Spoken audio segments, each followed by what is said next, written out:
Yoga au lit minimaliste.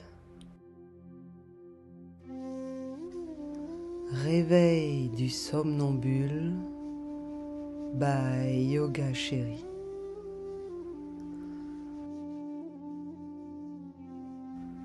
Alors que l'on dort encore, on s'allonge sur le ventre, jambes écartées, mains connectées à la tête. Elles font circuler notre énergie par la puissance de notre intention.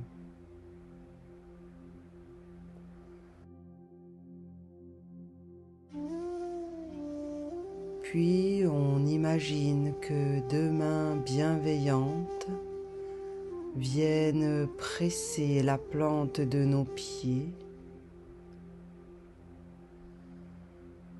puis remontent en pression successive sur nos mollets,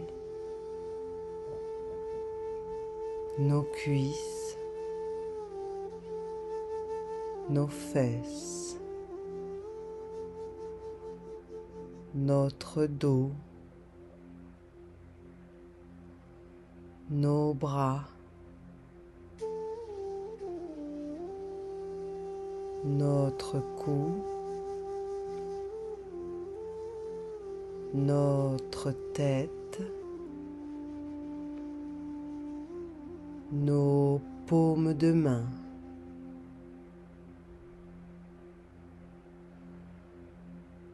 Nous n'avons pas besoin de plus et nous savons bien que les plus belles choses dans la vie ne sont pas des choses.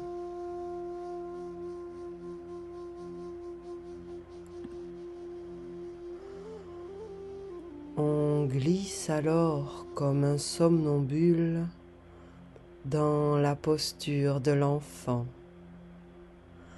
assis sur nos talons, genoux écartés, pieds connectés. Nos bras sont étirés devant nous. Le front est posé sur le matelas. Tout simplement.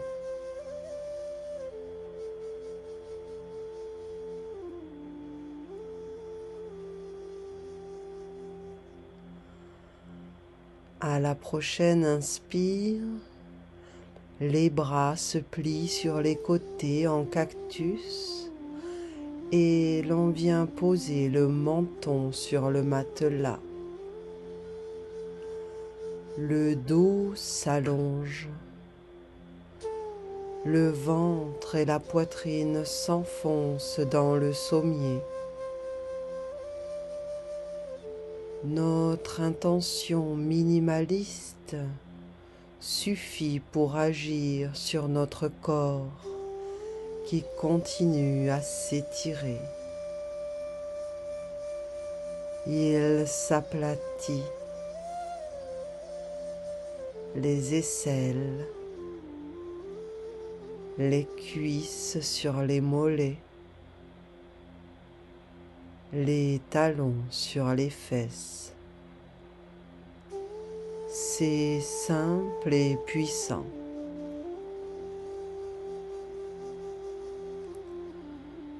Dans une profonde expire, on étire de nouveau les bras et on pose le front dans la posture de l'enfant.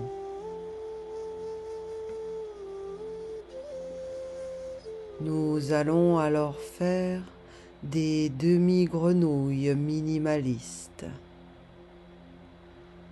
Dans une expire, on dépose une joue au sol et le genou et le coude du même côté s'écartent et se plient latéralement. On s'aplatit côté grenouille et on s'étire côté enfant. On se réjouit de la façon dont les choses sont.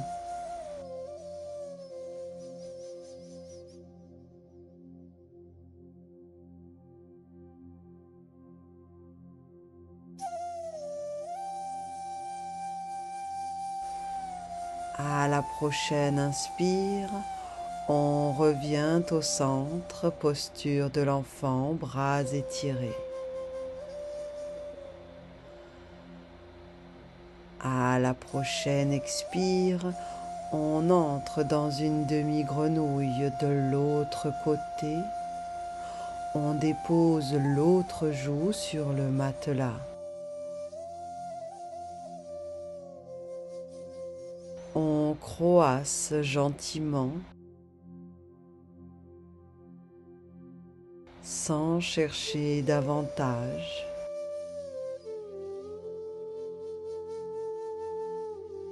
On s'aplatit et on s'étire.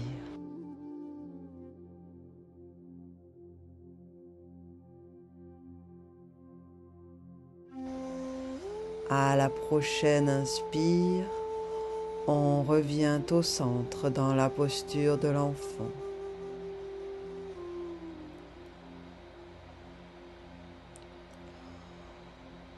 On roule alors en douceur sur le dos pour se placer en Shavasana, posture minimaliste par excellence, bras le long du corps, jambes et bras légèrement écartés, nuque étirée. On prend alors un temps pour s'étirer librement, intuitivement. C'est notre corps qui nous guide.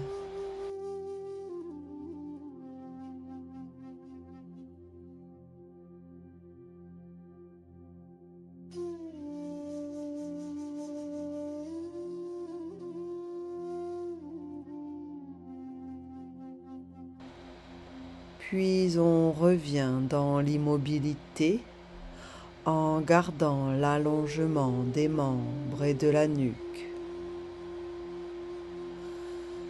Et l'on va allonger les respirations aussi. On les compte. Inspire, 2, 3, 4. Expire, 2, 3, 4. Inspire, 2, 3, 4, 5. Expire, 2, 3, 4, 5. Et l'on continue en ajoutant un temps à chaque respiration.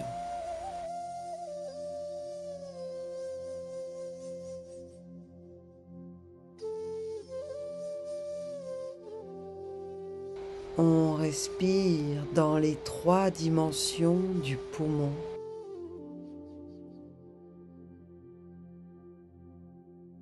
S'il y a bien une chose qui ne doit pas rester minimaliste, c'est notre respiration, notre souffle de vie, notre prana. Il dissipe les brumes lunaires de la nuit et active progressivement notre pleine conscience solaire.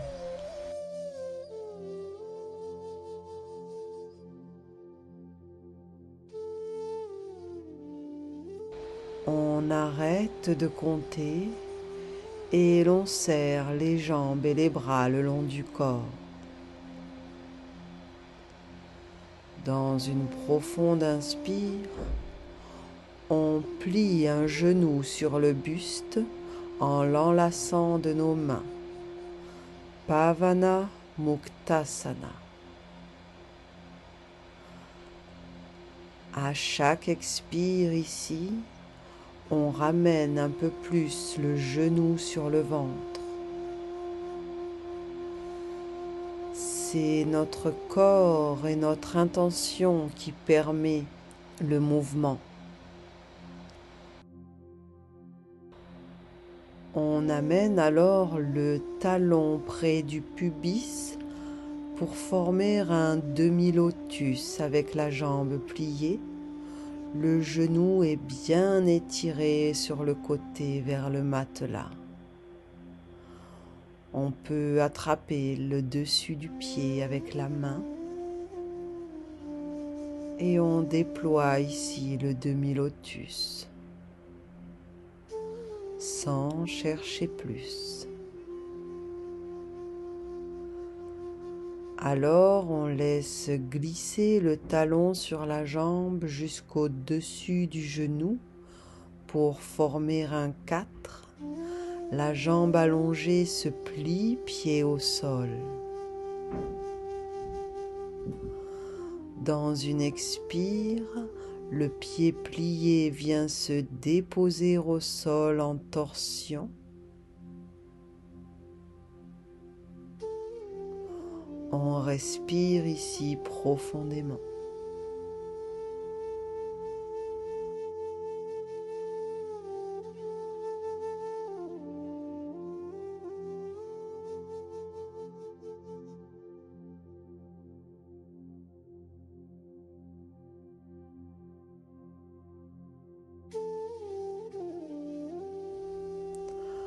Enfin, on allonge la jambe à l'équerre au-dessus de celle qui était au sol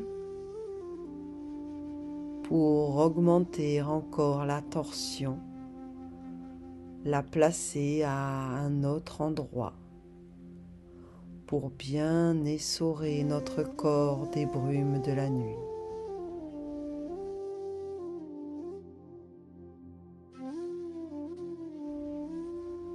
Puis, dans une expire, on ramène les jambes allongées.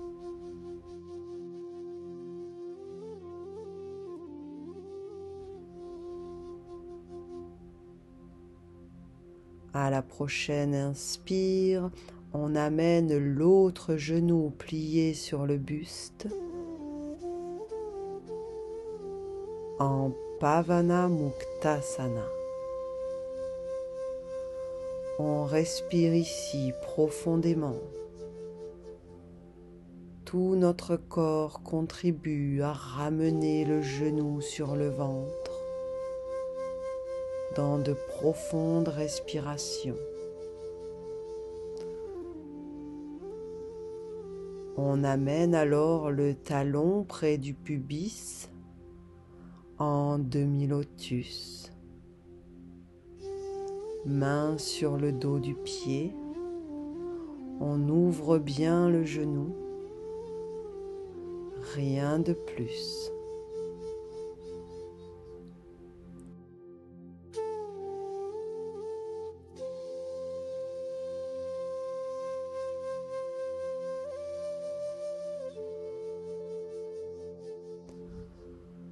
Le talon glisse alors au-dessus du genou de la jambe au sol pour former un 4. La jambe allongée se plie, pied au sol, et dans une profonde expire, le pied se dépose au sol dans une torsion.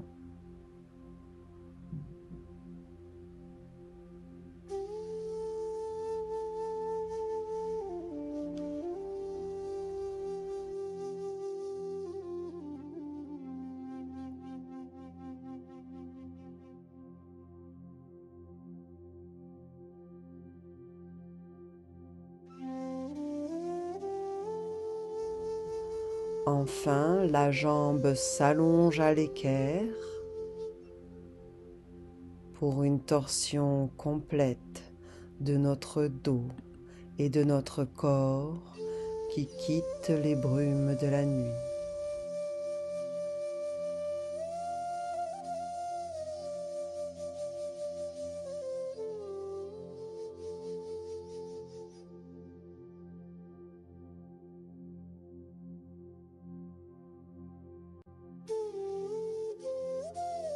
Dans une profonde expire, on ramène les jambes allongées.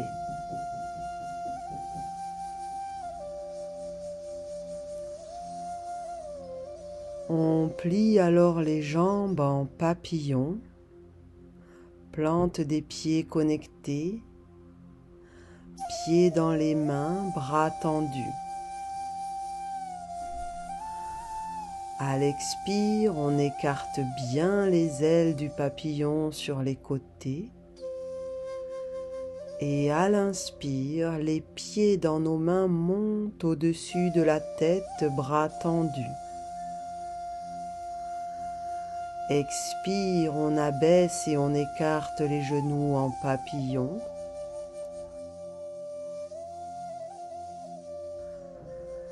Inspire, on remonte les jambes le plus tendues possible au-dessus de la tête. Et l'on continue dans des respirations lentes et profondes, en gardant bien le dos à plat et les épaules basses.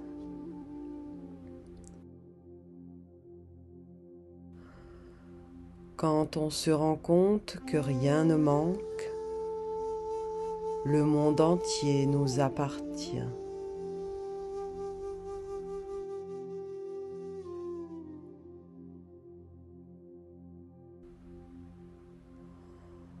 On termine le mouvement.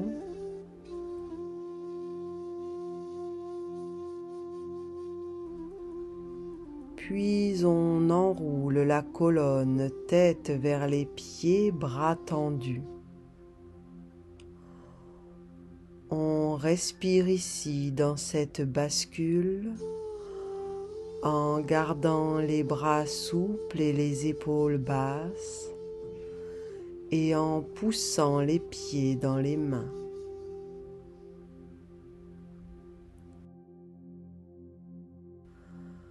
Alors, on roule sur un côté pour venir s'asseoir et s'installer dans la posture de la pince, corps étiré et abandonné sur nos jambes allongées, bras souples, tête relâchée.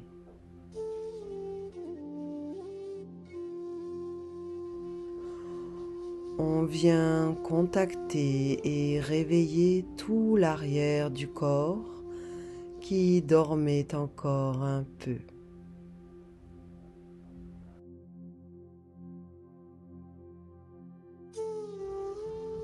On pose une intention minimaliste pour cette journée à venir, en gardant en tête que les choses les plus simples sont souvent les plus vraies.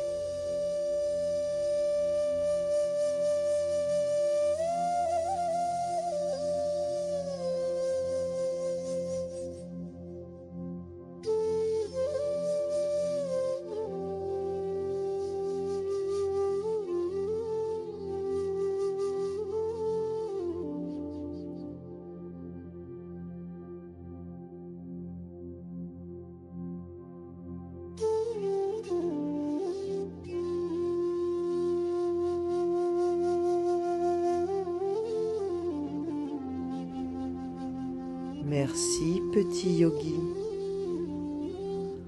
Merci yoga chéri. Merci la vie.